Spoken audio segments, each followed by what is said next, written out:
5:30 p.m. board meeting for the Rutherford County School District. We'll be opening the meeting with a brief moment of silence or prayer and the Pledge of Allegiance to the United States flag. No one is required to participate or be present for any of these, and being in this portion of the meeting is completely voluntary. Before I hand it over to Ms. Rosales, who has our prayer and pledge, I want to say that we lost one of our own, Mr. Trayley, has lost his mother this week, and please be in prayer for her. Thank you. Yes, bow your heads with me, please. Dear Heavenly Father, thank you, Lord, for allowing us to be here one more day. We thank you for how good you are to us and how loving and kind you are. Thank you, Lord, that you hear our prayers. And Lord, I just want to lift up Trayley's family as they're having to deal with the devastating loss of their mother. I pray that you will comfort them and bring them peace in spite of the pain that they're going through right now. Lord, I just want to pray as we're gathered here to make decisions on behalf of so many that are impacted, students, families, and teachers and administration. Lord, give us wisdom and discernment as we go about and making these decisions. We humble ourselves before you, and we thank you for all that you do for us. And in Jesus' name we pray. Amen.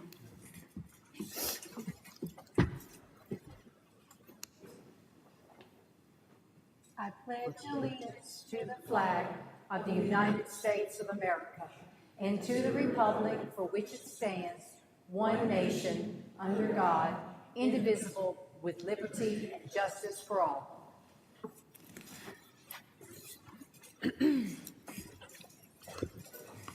First up, we have the approval of the agenda. Any comments or questions?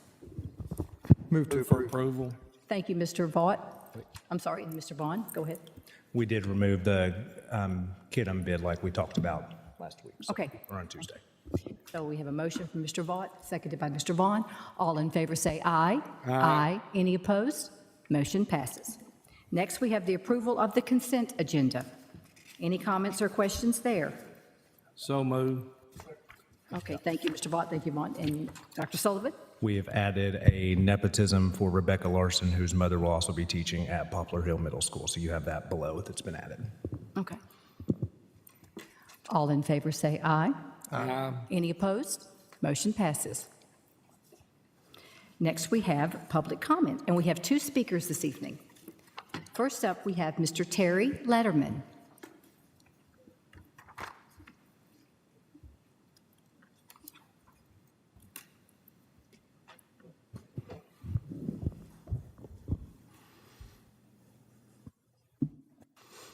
Thank you, sir. Good evening. I've appeared before speaking to you about Smyrna High School, and I'm back for the same reason. Today I'm going to talk to you about the experience my son has had being bullied and traumatized by an assistant coach and one of his favorite bowlers. He'll tell you more about it, but basically the assistant coach, Donnie Richardson, used information in a confidential court order given to the school and distributed that information to people that were not authorized. Not only is that a violation of a court order, it's also a violation of HIPAA and FERPA, not to mention professional and ethical standards. Assistant Director Michael Wright and Assistant Principal Billy Harris stonewalled our complaints before trying to bully and intimidate us himself. Smyrna has repeatedly failed to report scoring averages, as all other Rutherford bowling teams do, middle school and high school. Smyrna said that Richardson, the same coach, had lost all the records for the past 5 seasons. All of them. The athletic director had no copies of any of it. Right? Just for one moment, sir. Can I ask that, I don't know what you're going to say, but could you refrain from saying any student's name? Oh, I haven't. Okay, thank you. Wright unilaterally stated that Smyrna considered the matter closed and no documentation would be provided. Hint, spoiler, it was this week, Tuesday night. Last month, same coach, Richardson, escalated the situation with help from his boyhood best friend, Randy Toombs. And Donnie retaliated by falsifying scoring records for 2 bowlers, resulting in a recognition for his favorite bowler, the same one that was the bully, and denying the recognition to my son. Now, this is not about recognition.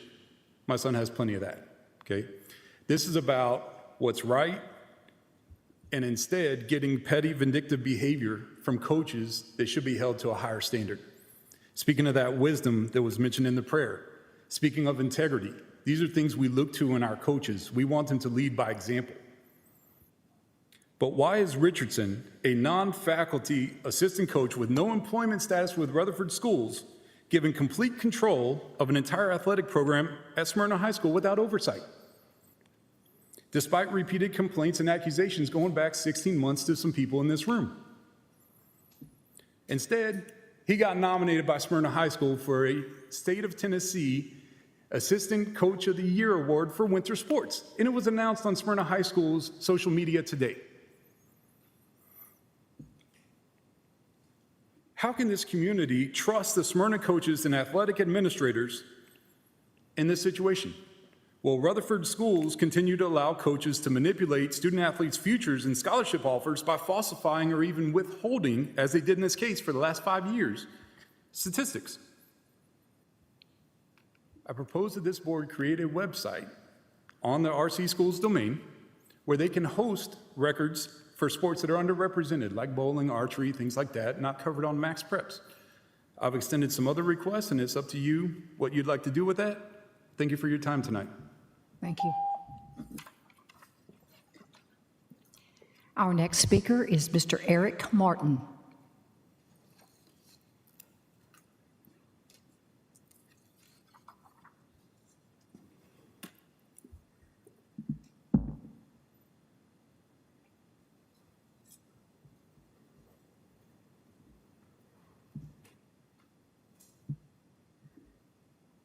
Feel free to start. Good evening. Thank you for your time tonight. I'm currently a student at Smyrna High School. I know that my dad has spoken to you previously and just now about my experiences at Smyrna High School. And counseling has helped me confront and process the negative experiences that I've had at Smyrna High School. From bullying to intimidation to retaliation, I've had to confront not only classmates and teammates, but also coaches and athletic directors and principals. I was repeatedly demeaned, called names, and told to kill myself before by teammates and people that I trusted. All because Donnie had told the teammate that I was at therapy when we had practice one day. And I was betrayed by the school personnel that I was taught to trust. For too long, the voices of victims have been silenced by symbols of authority.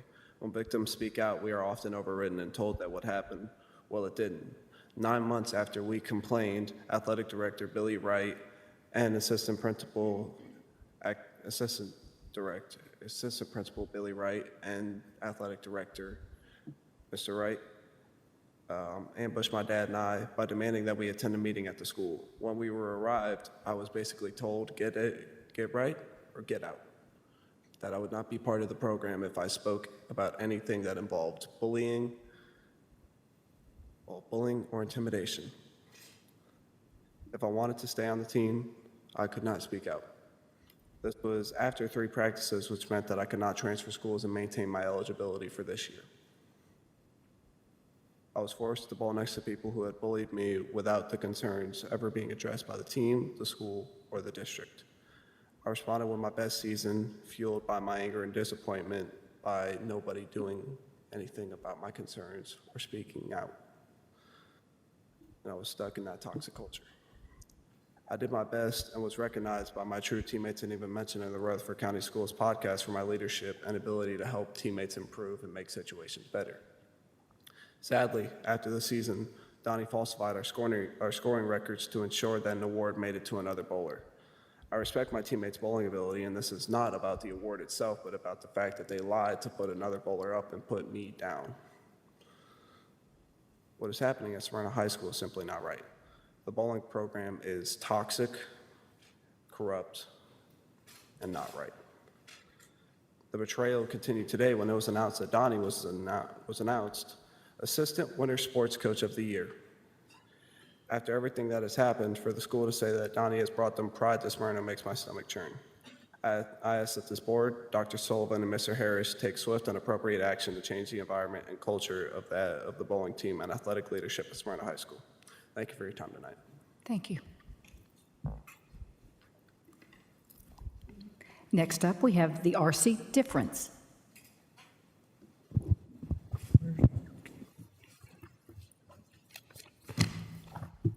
Mr. Creasy, Mr. Evans, I think y'all both are doing this one, correct? And so this is something, the Scope Student Congress on Policies and Education is something that I normally am a presenting member with. This year, TOS had our annual conference the exact same dates, and so I wasn't able to be a part of this, but it is where our board's aware, it's Tennessee School Board Association and TOS host this together. And so we have students from our high schools that present, and I'll kind of let you guys talk and explain their experience. So we have 3 items tonight that we're recognizing for the RCS difference, which is the new title of this section of the agenda, because we're trying to make sure that we highlight the things that make our schools different, and our student achievement is one of those, of course.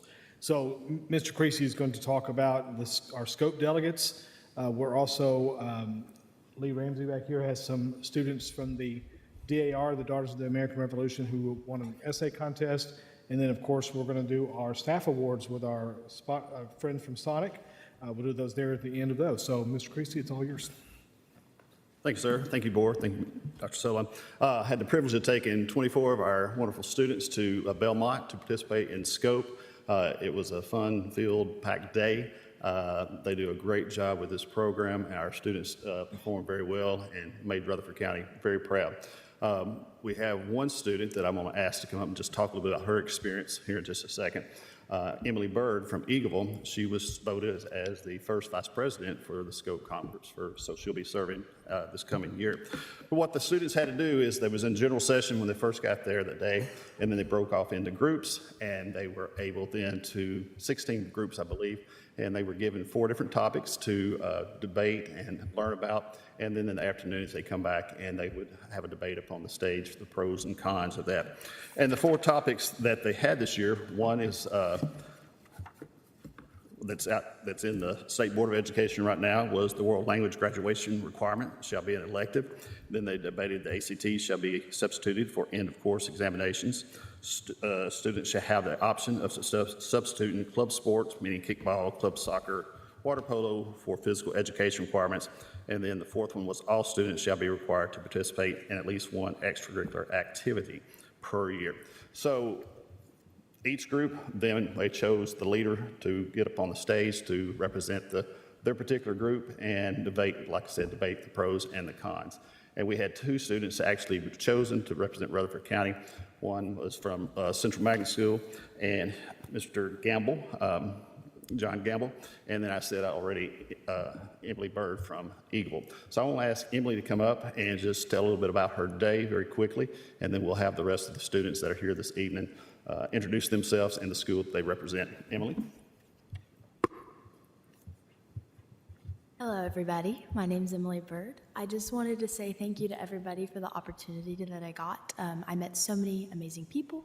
It was so great. Like he said, he covered just about all of it, but left me with nothing to say. But I got to participate in a mock school board, so I got to do just about everything that you guys get to do up here. And I got to participate in a debate. My group voted me to be our debate member, and I got to debate whether world language needs to be a requirement in our schools. And our debate won, and it was just a great experience. The people there were so kind, and I really had a great time, so thank you all. The rest of the students that participated in SCOPE, if you'd come up and introduce yourself and the school that you attend, and we'll go right in front here as they announce. So anyone else that participated in SCOPE, come on up, students. Tell us your name and the school that you attend.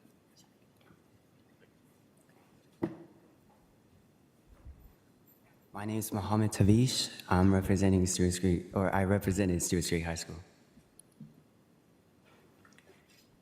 My name is Monica Andrade, and I represented Stewart Creek High School. My name is Isabella Kiever, and I'm representing Holloway High School. My name is Alexa Reeves, and I'm representing Riverdale High School. My name is Caroline Cole, and I'm representing Rutherford County Virtual School. My name is Zuriel Perry, and I'm also representing the Rutherford County Virtual School.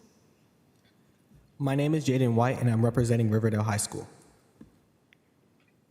My name is Kason Osunloye, and I represent Rockville High School. My name is Blake Walters, and I represented Oakland High School. And earlier this week, we had we ran some articles about these delegates to recognize them, but I still want to get a picture of them with the board tonight if we could do that. Who wants to do this? Oh.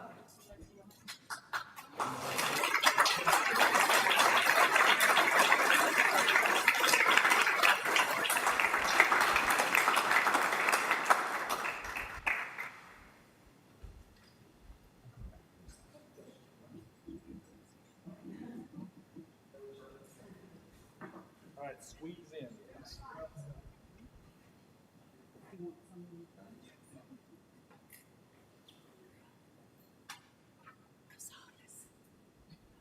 Try to get my right hand.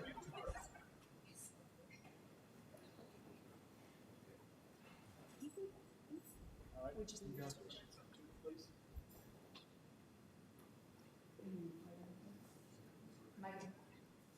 Come on up. Here we go.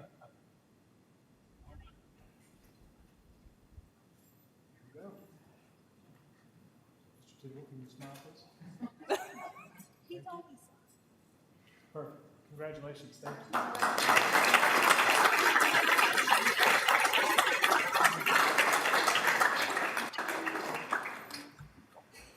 All right, so Mr. Lee Ramsey's next, and he is wearing a suit tonight, but he has another suit that I really wish he was going to wear. It's appropriate for the American Revolution.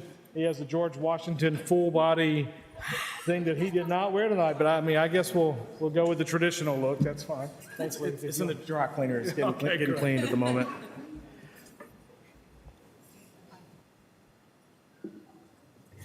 So earlier this fall, I spoke about Freedom Week and the Governor's Civic Seal, which is TDOE's most prestigious award in social studies.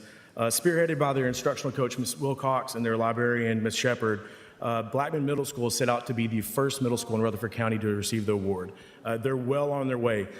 Two of the main requirements is that they have to have cross-curricular civic education, which means that they have to teach about civics across all different subject levels, real-world learning opportunities for their students.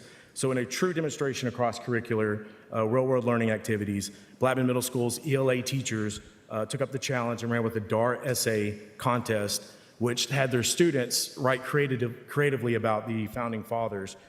And two of their students received state recognition, which we'll talk about a little bit more in a second. In addition, one of their sixth grade students received first place in the state for their poster contest. So I want to introduce Ms. Baird and Ms. Wilcox. They're here to talk a little bit more about their students and their accomplishments.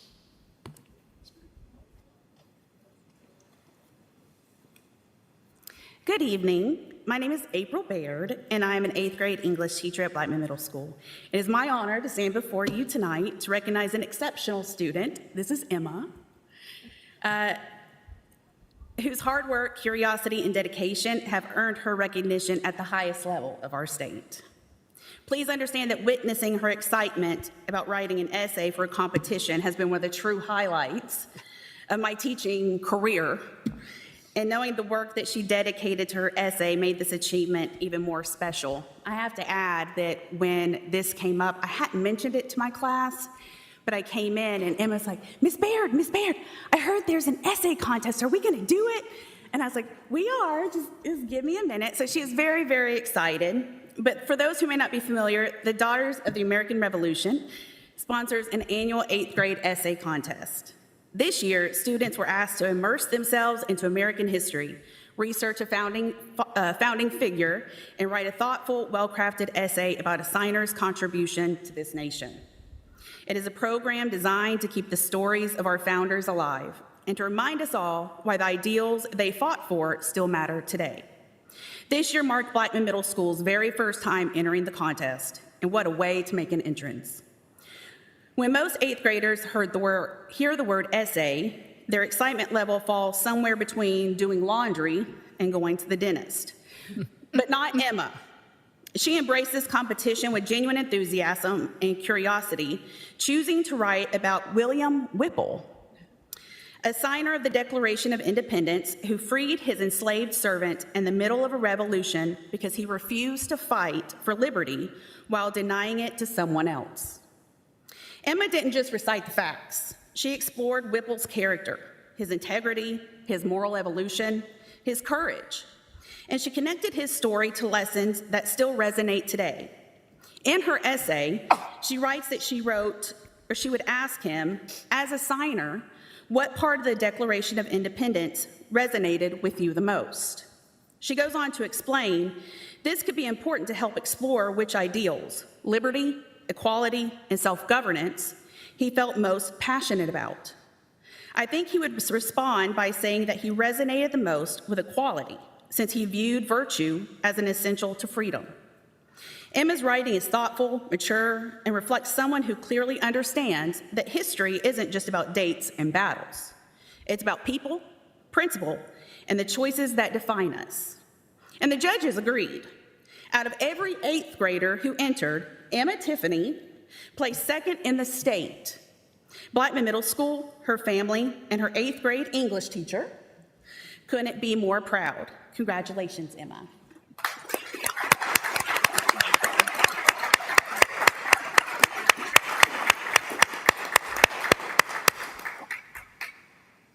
I'm going to go on and continue if that's okay. Just pretend I'm Miss Federici. We're also here tonight to honor Jack Nelly. He's one of our 7th graders. And for anyone who knows Jack or has witnessed his work ethic, this is no surprise. Jack is well organized, competent, intelligent, and creative. When we initially proposed the DAR assignment to the students, some were not thrilled with the idea of additional work. This seems to be a theme.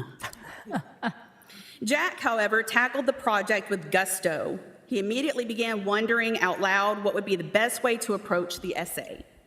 Even in those early brainstorm stages, Jack's idea was impressive. But Jack is not just personally motivated. He is a true team player, which Jack demonstrates in the encouragement he gives his classmates every day. Jack is a bright student, for certain, but his other pervasive quality is the one we shall all celebrate the most, his citizenship, since it is a hallmark of Rutherford County community. We at Blackman Middle School are thrilled at the achievement of Jack Nelly, and we are proud to call him a Blackman Flame. Thank you.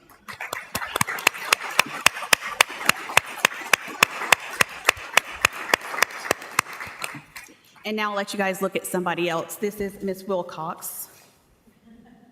So I'm one of the instructional coaches at Blackman Middle, and when Mr. Ramsey brought in the Governor's Seal project endeavor to us, we discovered that we truly liked the project with the Daughters of the American Revolution because it's not just an essay contest. They have a poster contest, and they also have a movie contest that you can enter. And this is my son, Owen Caskey, and he's a 6th grader, and he was not excited about writing an essay. And so we kind of dug into it, and we discovered the poster contest. And so I showed it to Owen, and what it had Owen do was to look into the early days of Tennessee becoming a state and the early statehood of Tennessee. And so I had Owen kind of take this on. He was not excited about it. But he got into it. And so we sat down and we really looked into this, and he was able to really engage and kind of learn about history and get deep with just all of the things and the research of the statehood of Tennessee. And not only did they have them research the people and the founders, but they had to create the images with it and how could they connect the two. And I think that's what he really liked the most, is he had to come up with those creative ways of how he could make this poster and bring it alive for other people to look at. And so Owen took 2 weeks on this project, doing all of his research and designing his poster and putting a lot of work into that. And so he placed first in the state with his poster. And so we're really excited for him.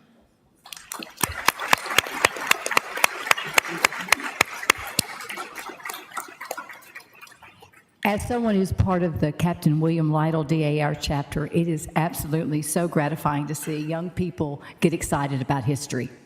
All right. We appreciate you all coming tonight. We've also ran a photo of them this week. One of them couldn't be here tonight because they're at another event tonight. So we thank you all for coming. Congratulations.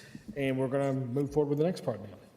Okay, so to wrap this up, it's our friends from Sonic, Alan and Nikki. They've given me permission just to use their first names because I always mess up their last names. So that's going to be it from now on. It's much easier to say. But they have graciously, again, the Sonic Drive-Ins of Rutherford County have been sponsoring these awards now. This is the second year.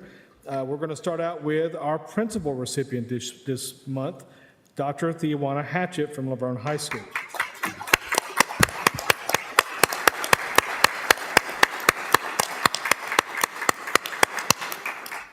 She is the model. I'm going to read a little bit about what they wrote. I'm not going to read all of this because they wrote a novel, which is understandable considering how great Dr. Hatchett is. But she is a great example of a great leader. She sets high expectations for student behavior and academics. She goes above and beyond for her students, like my son, who has special needs with multiple diagnoses. She allows me to email her and even text or call her cell phone if needed, even on nights and weekends. She is often proactive and reaches out to me first about upcoming deadlines, especially the ones for seniors.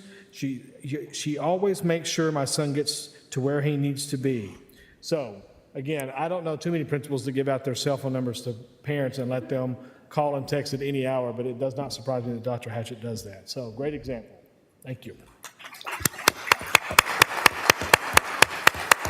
Oh, Dr. Hatchett, don't run off. We are going to do a photo with you. Sorry. All right. Our teacher recipient this month is Mr. Omar Smith.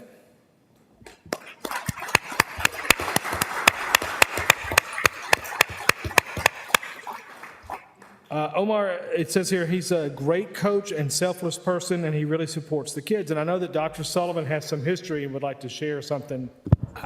I just think we have one heck of a former Blackman Middle School coaching staff up here between Dr. Hatchett, Omar, myself. I mean, we're all there. Yeah. But make sure you tell him, what school are you with now, Mr. Smith? That's what I thought. Okay, just want to make sure we brought that up. Yes, correct. You know, it's amazing to me. The history of Blackman Middle School, Omar, you have done well, my man. All the award recipients, I meant to tell you that I'm glad you carried on the tradition of Blackman Middle School. It started out that way, and it continues to be. Dr. Sullivan made a contribution there, and Omar, and a lot of others. So, Dr. Hatchett, congratulations. Okay. Did you hire him, Mr.? Okay. I just had a feeling you may have. I learned a long time ago you don't have to be smart, but you got to be smart enough to hire good people. I hired Omar, and I hired Dr. Sullivan, you know. And who else did you hire? Let's go down the list. I'm just joking. Oh, I'll tell you. Hey, listen. Okay. Support staff, in the support staff You category. read his? I don't think you read what they said about it. I did. Oh, did you? Yes, sir, I did. Oh, okay. I didn't hear it. It's a short nomination, but it's not the quantity, it's quality. He's such a great coach and a selfless person, and he always really supports the kids. And then that's right. So thank you. Now, in our support staff category this month, Margaret Hosfeld from Whitworth Buchanan Middle School.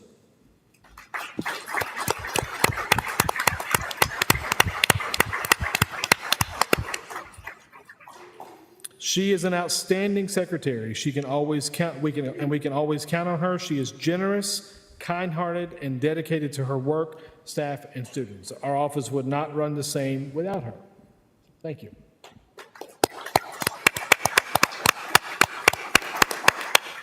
Okay, transportation, and I'm going to mess up this name. I'm just going to tell you right now.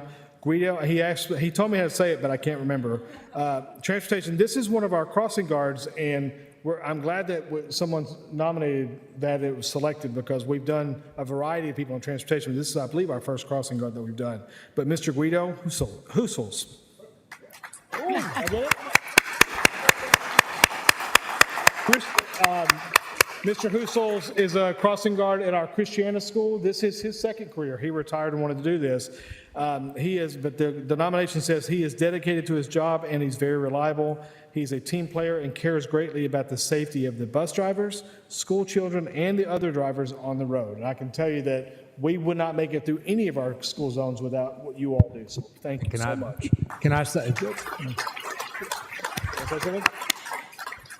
And I pass him every morning in a Honda Accord, and he took the place of somebody who dressed up all the time. And for him to get a nomination, still replacing somebody very famous out there, and you have done a phenomenal job, sir. Phenomenal. Yep. All right, and last but not least is Miss Christine Bryan from the central office.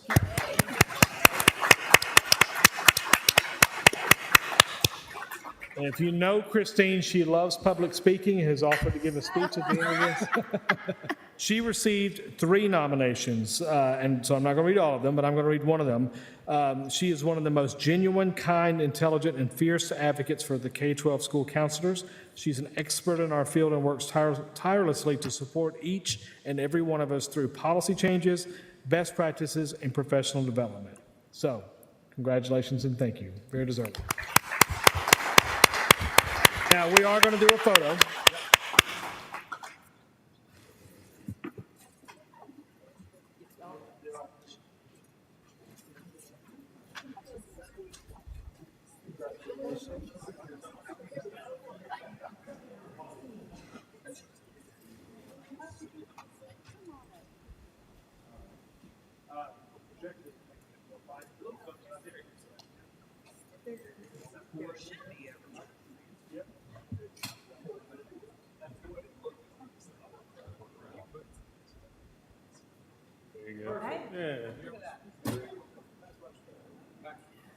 So we don't have their faces. Yeah, no.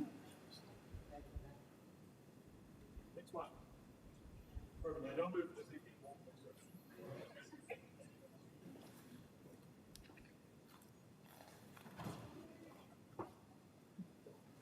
Congratulations.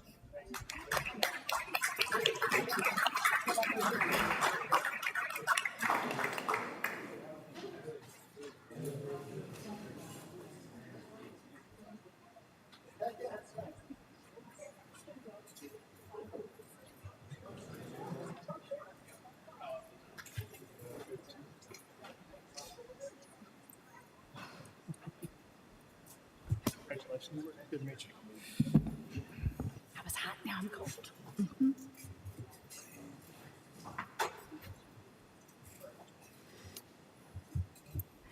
Next up, we have Human Resources.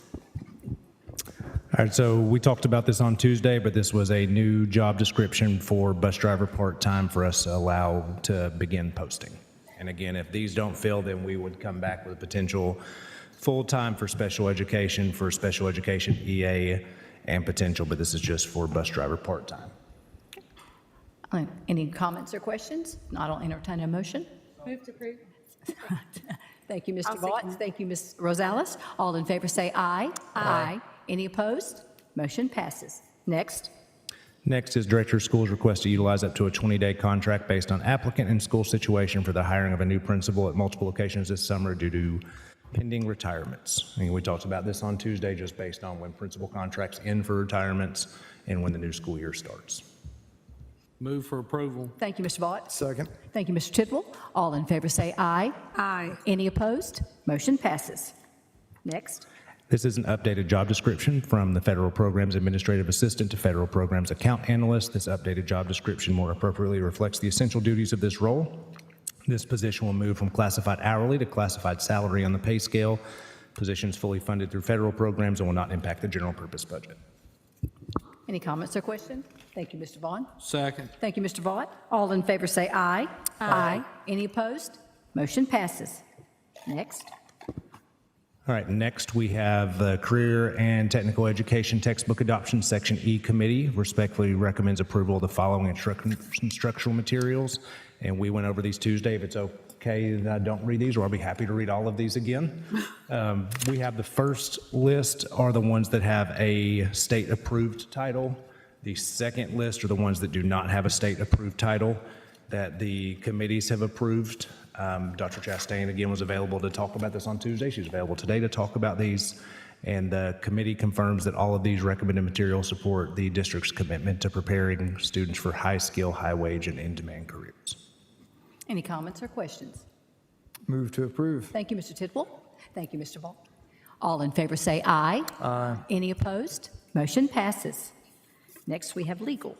First, you have a transfer student under discipline labeled as number 1. The board's been requested to admit a transfer student from another school system under discipline. The student was remanded to alternative school for possession of a THC product. According to policy 6.318, the board may deny admissions of any student except those in state custody when a student transfers from another school system while under suspension or expulsion. Director of Schools' recommendation is to deny. Move to approve. Okay. Oh, thank you, Ms. Sharp. Thank you, Mr. Vaughn. All in favor say aye. I'm sorry, Ma'am, to deny. I'm so sorry. Thank you. Motion passes. Next, we have Transfer student under discipline number 2. The board's been requested to admit a transfer student from another school system under discipline. The student was expelled for possession of a THC products.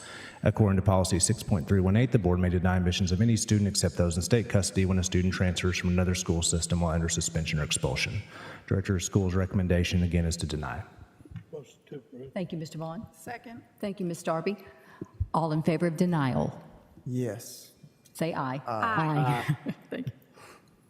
Next. The transfer student under discipline number 3, the board's been requested to admit a transfer student from another school system under discipline. The student was expelled for repeated violations of type 3 behaviors. Again, according to policy 6.318, the board may deny admission of any student except those in state custody when a student transfers from another school system while under suspension or expulsion. Director of Schools' recommendation again is to deny. Thank you, Ms. Vaughn, Ms. Sharp, Mr. Darby, Ms. Darby. All in favor say aye. Aye. Any opposed? Motion passes. Next, we have board matters. So this is on the McFadden properties. The Board of Education entered into contract to purchase 5 properties adjacent to the McFadden School of Excellence to provide additional land for a new school building. McFadden is the oldest school building in the system and requires extensive ongoing maintenance. There's been discussion about replacing or remodeling the building with a new one or doing a major renovation on it. These 5 properties would provide additional land for a new school building. The purchase contracts on the 5 parcels were subject to inspection periods. Those are coming up for expiration soon. So the appraisals have come in on the 5 properties, a chart showing that the contract purchase prices, current tax appraisals, and the appraisal amounts are attached to the tab. The houses on the property will be demolished. So the real value in the property is the land itself, and allows that entire block to be squared up to give you space for a new school. The board needs to determine whether you want to move forward with these purchases or not. If we do decide to move forward with them, I have to give notice to the sellers that we're electing to move forward with the purchase. If we elect not to purchase these properties, our contracts will expire. Move to approve. Second. Thank you, Ms. Rosales. Thank you, Mr. Vaughn. Any comments or questions? Ms. Maxwell? Just a second, Ms. Sharp. Okay. Hand up. Yes, Ms. Sharp. So there's quite a bit of difference in the appraisal price and the contract price. Is there any wiggle room in that? I called the property owners, and they were not willing to negotiate the price. I did make an effort to get the price lower. From their standpoint, we went to them. They were not selling these properties, so these are not properties they had in the market for sale. We went to them to ask to buy their property. So it's kind of a different situation from someone actually selling the property. And these are parcels that really needed to square up that whole lot. If you've been by and looked at it, the houses are not in great condition. They're older houses. Some of them, you could say, are pretty poor condition on it. So really what you're buying here is the land, and you're paying while you're paying more than the appraised value for some of these houses, it's whether you want to make the investment to square up that parcel, to square it up for a school site. So that's really the analysis you have to undertake. So that's a board decision, is what you want to do. Ms. Rosales. Thank you. So this idea of buying those 5 houses that were literally going to be demolished really came from the parents, the PTO, that the board was invited, so was other county commissioners. I was there when they presented the idea of buying the 5 houses so that it can give them more space so they can grow and renovate. With that, I want to read the letter that we all received today from a PTO member of McFadden School of Excellence. It says, "Dear members of the Rutherford County School Board, I'm writing today as a McFadden parent and an active member of the PTO to share my support for the purchase of the 5 adjacent properties currently under consideration. McFadden has been advocating for facility improvements for a long time.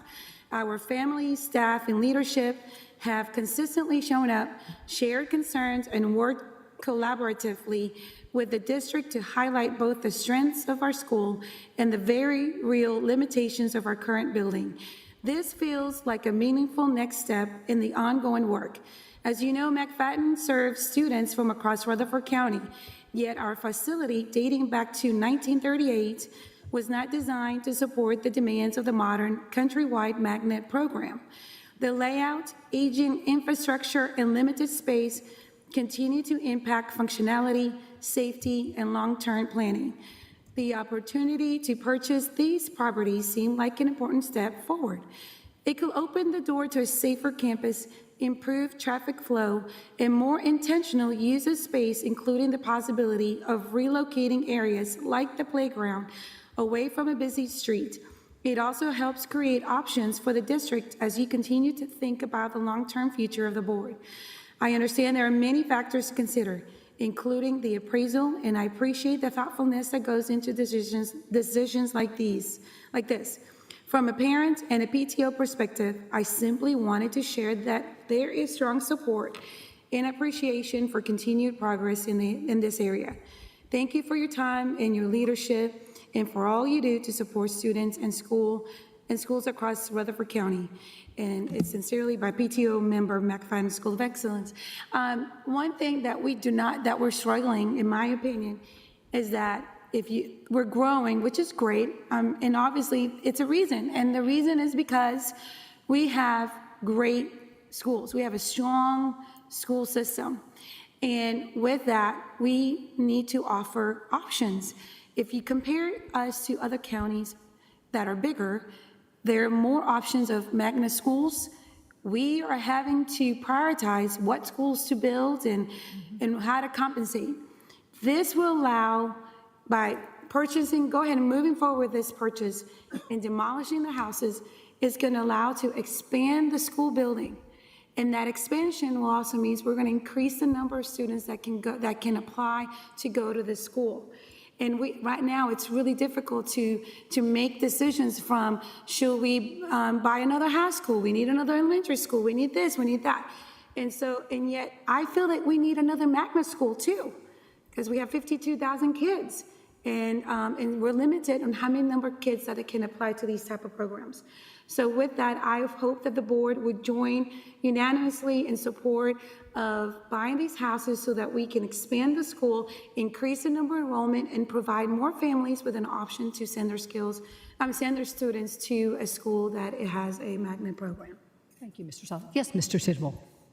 And this thing has to be squared up, right? In order to, that was my only question about when they showed the map the other night, is there was two properties kind of on if you're facing the front of the school, it would be the back right corner, but it needs to be squared up.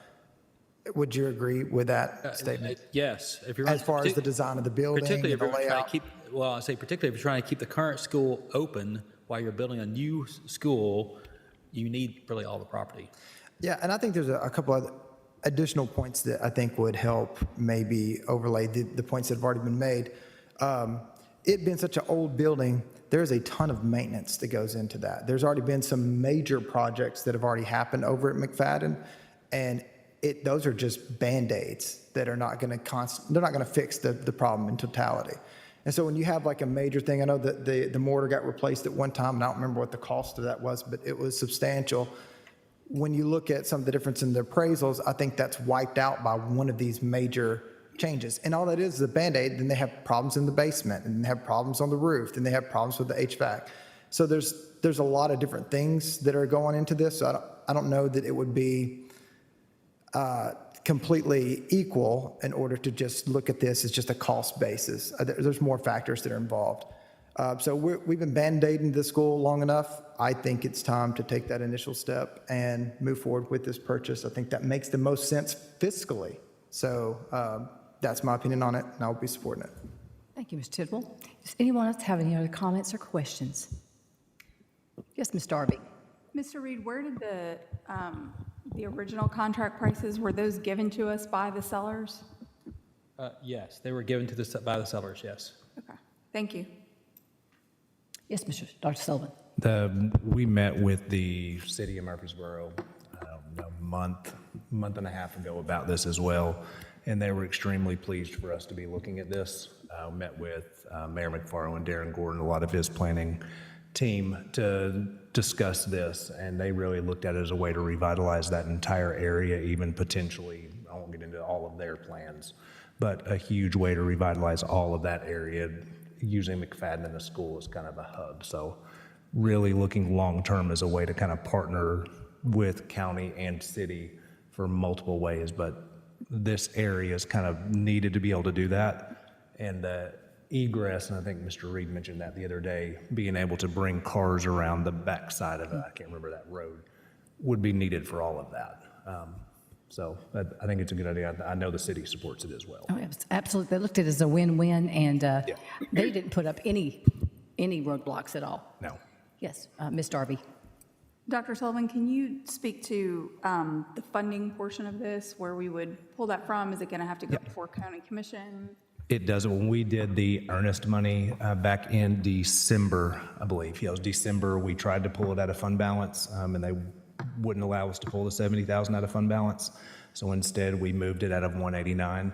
And so we had existing funds in 189 from other construction projects, and we moved funds from, I can't remember which projects they were because the commission handles those, but it was moved from 189 from those. I can go back in the minutes and find it, but we tried, the board passed a motion for 70 or 80,000. Don't quote me on the numbers, but it was a number for the earnest money. And then the commission didn't want it to come out of that. Health and Ed passed it. Budget did not, and before it got to budget in January, they requested Mr. Smith, Michael Smith, to come up with a different way to fund it. So by the time it got to budget, they just requested it to be moved around in Fund 189, and that's something they can do. So they moved funds from other construction projects that had not been moved yet or not finished. They had existing leftover funds into a McFadden kind of holding property. So the full balance is going to come out of that Yeah. same? Okay. Thank you. Yes, Ms. Sharp. Listen, I support this project. Ms. Darby has for years been trying to get us to address the older buildings that we have in our area, and it does need to be addressed. And I agree that we need the land, but what I don't agree with is the $565,000 that we're paying over the appraised value. So that's the problem that I have with it. Yes, Mr. Bond. You know, the appraised value, you don't have deals like this. If you got something you want to buy, you're going to have to pay what people want. Appraised value means absolutely nothing. It's what you can buy it for. And if you want it, you're going to have to pay it. And, in my opinion, we just might waste money on doing the appraisals because we're going to have to pay, because I think the amount's fair, and I think if we want it bad enough, you're going to have to pay the fiddler. So, I think that we need to move ahead with this and get it going. I think McFadden is probably the number one priority in our five-year plan, because, man, it's been neglected for so many years. It's not even funny. And it's about time we caught up. So I just recommend everybody vote for this. Yes. Go ahead. I went back to this, it was on our January 8th board meeting. The way it was worded, in partnership with County Finance Department, request to utilize Fund 189 funds currently allocated to the Church Street property to McFadden School of Excellence. So it was the old Church Street property. Thank you. Yep. Mr. Reed, when you spoke to, well, I guess the first question is, did you speak to all 5 owners? Talked to 3 of the 5 owners. Okay, so we One, have, one parcel's owned, there's 2 parcels owned by the same owner. okay, so you spoke to all but one? Yes. Okay. I'm curious whether or not it was it just kind of asked, like, if they were interested in negotiating any lower, or was it an actual, like, formal offer? I discussed with them that the appraisals had come in on the properties, that some of the appraisals came in lower than what the contract purchase prices were on the properties. I said, and some were lower than what the tax appraisals were, because we looked at both of those.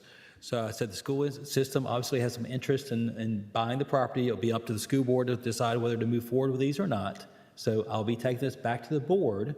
I would like you to see if you'd be willing to accept a different offer or give us a lower amount.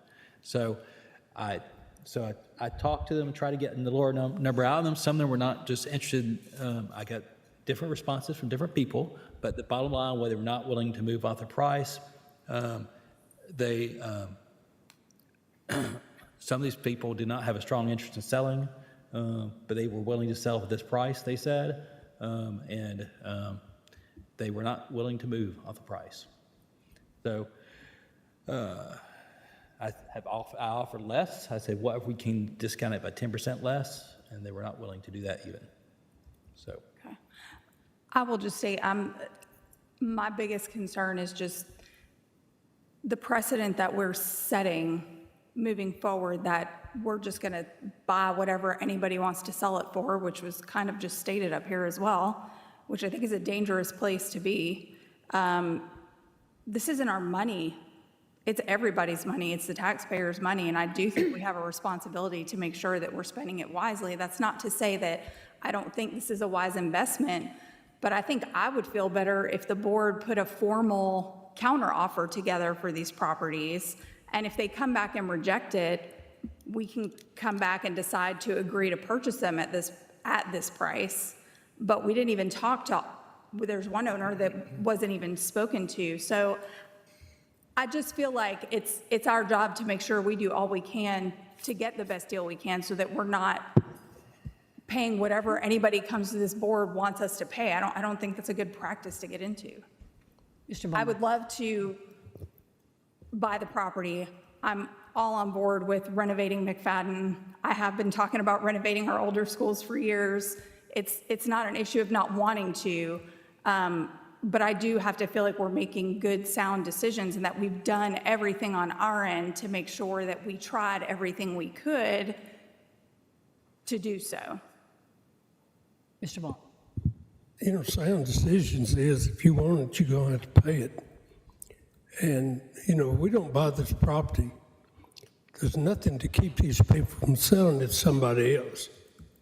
And somebody else buy this property, we might not ever touch it again, or if we do, we may have to pay twice. So we've got an opportunity to buy it, which is unique.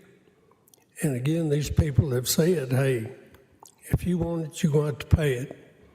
And so I don't think we have any choice. And I think being good stewards and be responsible to the McFadden community, and that we're negligent in our duties if we don't take advantage of this. And again, I'd like for it to be land given to us, but that's just not the way these people are going to operate. Ms. Maxwell? Yes, Mr. Rosales. This is my last comment. I just want to remind the board one more time that the reason this even started, it was because the parents of McFadden came to us and proposed the idea of us buying the 5 houses that were in the back, because they were trying to come up with a solution to bring to the table of how they can expand the school without having to go and buy the land somewhere else and rebuild the whole entire school from the ground up to increase enrollment numbers. And second of all, I just also want to reiterate that these houses did not have a for sale sign on the yard either. And so the owners were not even interested in selling to begin with. And the only reason why they're even selling to us is because we came to them. And so we've already done that negotiation price and asking back and forth when we went to them and knocked on the doors and said, hey, we would like to buy the house for you. And they came to us with a price, and then we had to figure out if that was the price that we were willing to even consider. So the negotiations already been done prior to us moving here. Those houses were never for sale, and we went to them. So I just want everyone to take into consideration to that, and that the parents of those children that are currently enrolled in the school are the ones who came to the board and proposed the idea for us to buy the houses, and the why and the reasons. Mr. Tidwell. Yeah, no, I think a lot of great points are being made up here, and I completely understand about the difference in the appraisal. Again, for me, with the construction background, I wish I had the numbers, and I know Trey's not here, and that's for good reason, but of what that mortar cost when we went to do that, and that they're still having moisture issues over there. It's just, look, Central is having a lot of issues as well. The older buildings, you can't just go in there and renovate them the same way that you can some of the newer buildings. They're just not the space, the room, they're built differently, have the concrete.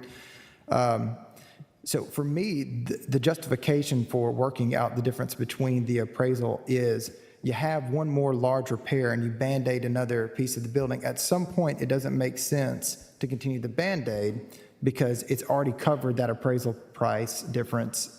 Because we're talking about city land in the middle of the city.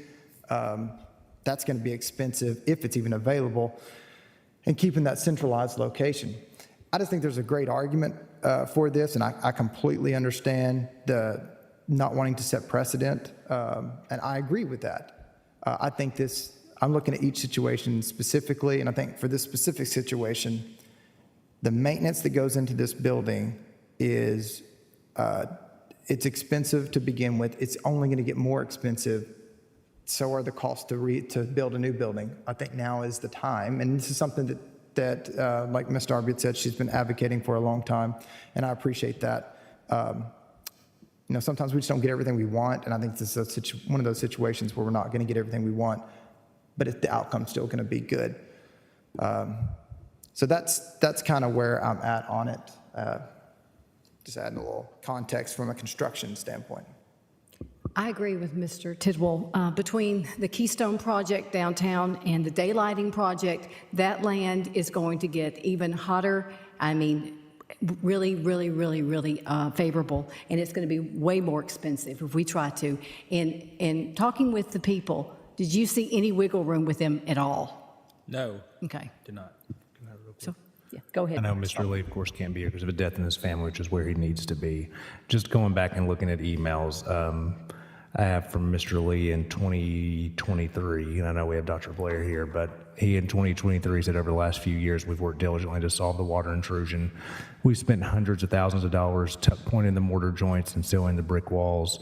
Latest attempt was wall repairs. The contractor informed that he thinks the window panes are installed backwards, and those were installed in 2007, 2008, and they've had that same type of issue since. They've had local glass companies look at it, and I know that Dr. Blair kind of in a year before that had said we'd spend money putting tuck points in. They look good for less than a year, and then it just continually goes down the same problem. I know that you can go into the library and you can go to the library and you got to put your hand behind the curtain and get some debris from behind the curtain is a nice way to say it. Wouldn't you agree?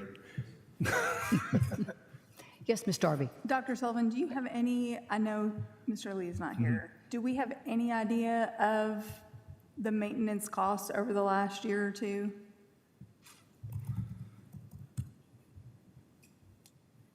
Possibly. Let me see if I can log in. Okay. Usually I don't have access, but I can text Brian and see if I can get in. Part of centralized government. I don't get access to the funding system. Mr. Clark. Because he wouldn't have access to that. Okay. So I'll see what I can find. Thank you, I appreciate it. Anybody else have anything they want to ask regarding, while Mr. Reed is up here? No, I can't. I'm not on the server. I'm not downtown. I don't know what I was thinking. Yeah, I'm not at the courthouse. I would just like to say that I think as a board, I don't think there's any question that everybody's ready to rebuild McFadden. I don't think that's a concern.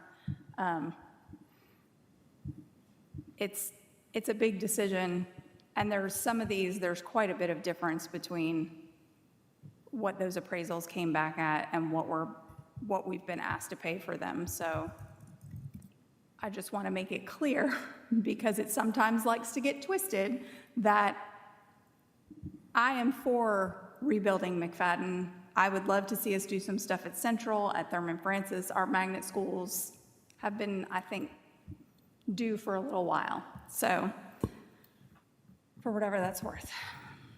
Okay. Thank you, sir. Two-thirds vote, please. Okay. Call to end discussion. Mrs. Rosales? Yes. Mr. Vaughn? Yes. Mr. Tidwell? Yes. Ms. Sharp? Yes. Mr. Vaught? Mrs. Darby? Yes. Mrs. Maxwell? Yes. Motion passes. And we have a motion on the floor to proceed with the purchase of the 5 properties as provided in the contracts. Could we have a roll call for that as well, please? Mrs. Darby?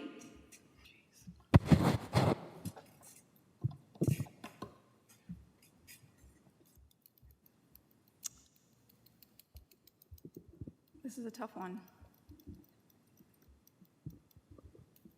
we're looking at a difference of $500,000. Just vote. We just need to vote. Excuse me, I don't need to hear from you, thank you. Need to vote. Ladies, You don't have please, the floor. let's please just vote, okay? To vote, that's it. There's no more Ms. questions, there's no Rosales, discussion. Ms. Rosales, No please. more discussion.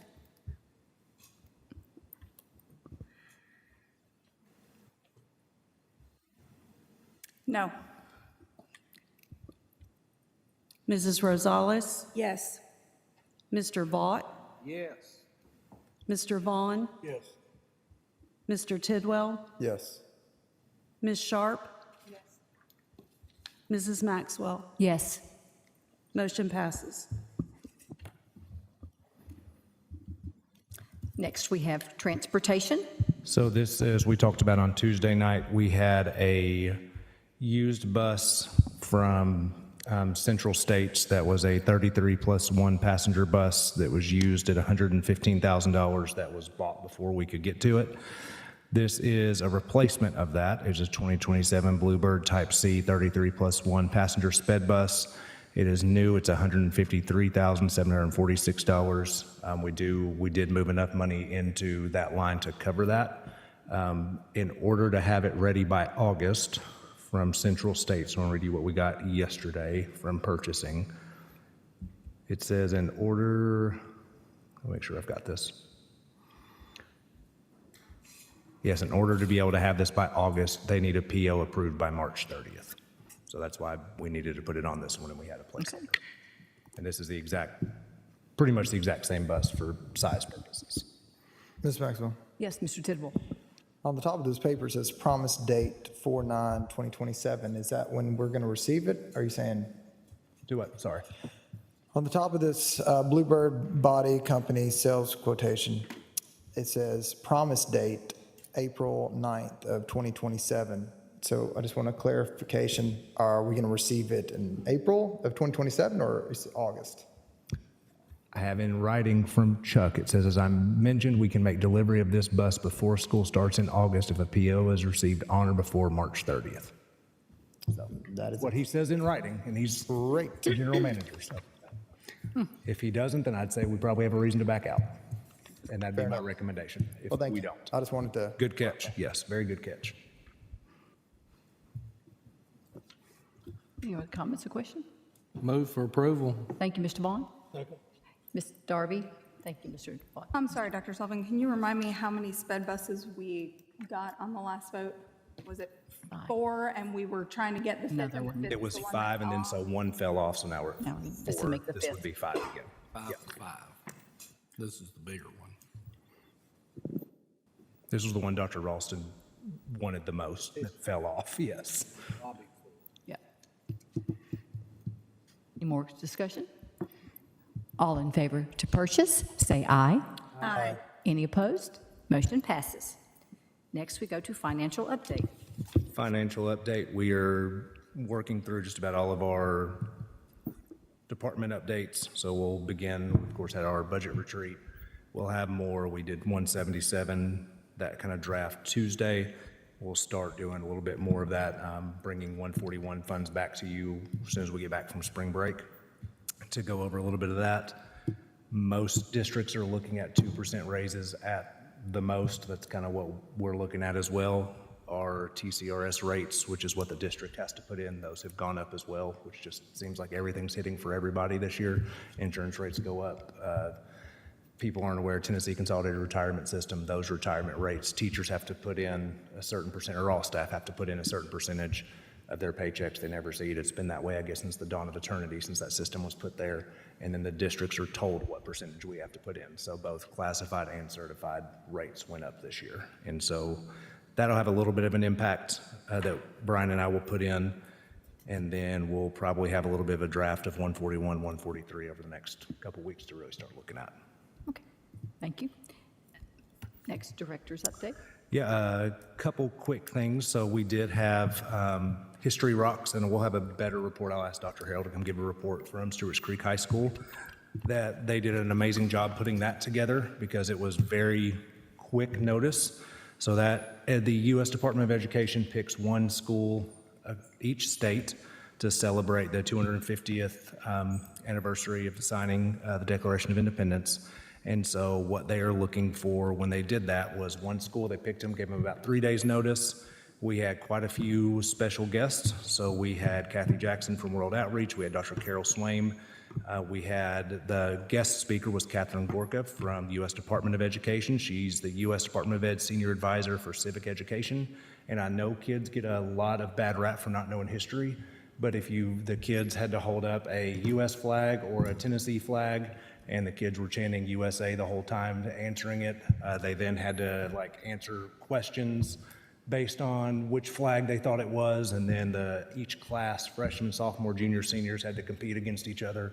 I haven't seen that a lot of excitement over history in a long time. They knew the answers. Like, she was sitting beside me. She said, "We made these questions too easy for your kids."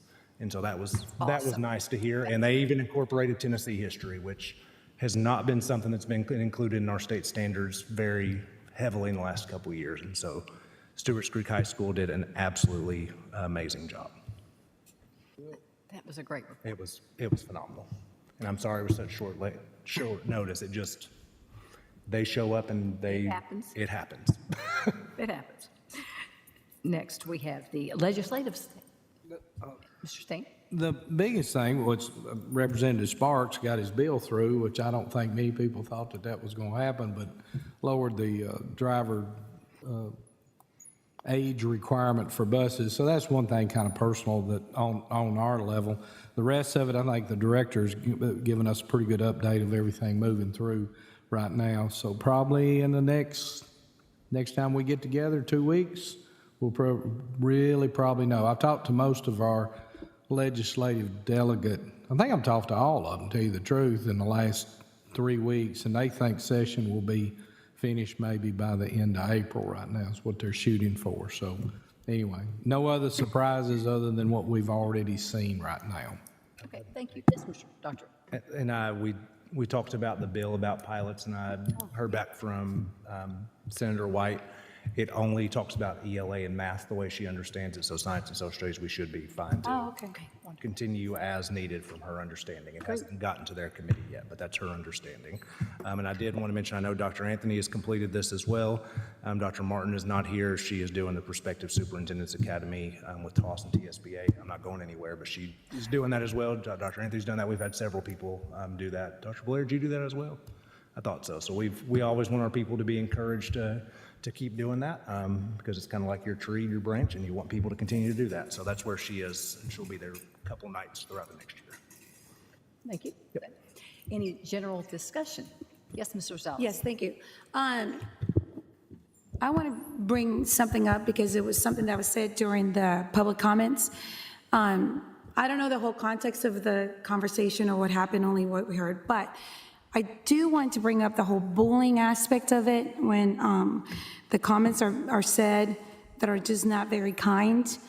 And this is not the first time I've heard of an incident where the kids have been caught up in a bullying situation where names are being used and kids are not being kind to one another. And I just want to reiterate what we're doing as a district to combat that. I know we're doing things, and this is not me trying to say that we're at fault by any means. I just want to remind what we're doing, and if something that we can do better than whatever is, let's do better. One of the reasons why I am bringing this up is because I know what it's like to be bullied, because that did happen to me when I was in 7th grade. And so when I hear these instances of kids that are going through that, I just want to make sure that we as a school district, I know we take it seriously, and I know our staff takes it seriously, but that we remind each other of why we need to be kind to one another and ensure that we are talking to kids in how they should be treated to one another, because no one deserves to be treated in an unkind, unfair way. Thank you, Ms. Rosales. Anyone else? Yes, Ms. Sharp. I do. Thank you. I'm going to I'm sorry, Dr. Hatchett, I'm going to put you back on the spot again. Dr. Hatchett and Chief Muse in Laverne, the Laverne Police Department, I don't know if y'all saw that or not, but they've revamped their logos for the police cars, and they've put the Laverne L on there, and their logos are fantastic. So thank you for your leadership on that, Dr. Hatchett. That logo is phenomenal, and I think it's going to go a long way with our kids, too. They were so excited. Thank you for that. And also Jazz Fest, y'all tune in tomorrow to Brian's 10:30 show. There's going to be a special announcement about Jazz Fest. It's going to be the first time that we're doing this, and it's going to be fantastic. So that is all I have. Okay. Anyone else have anything? If not, Move to adjourn. thank you. We're adjourned.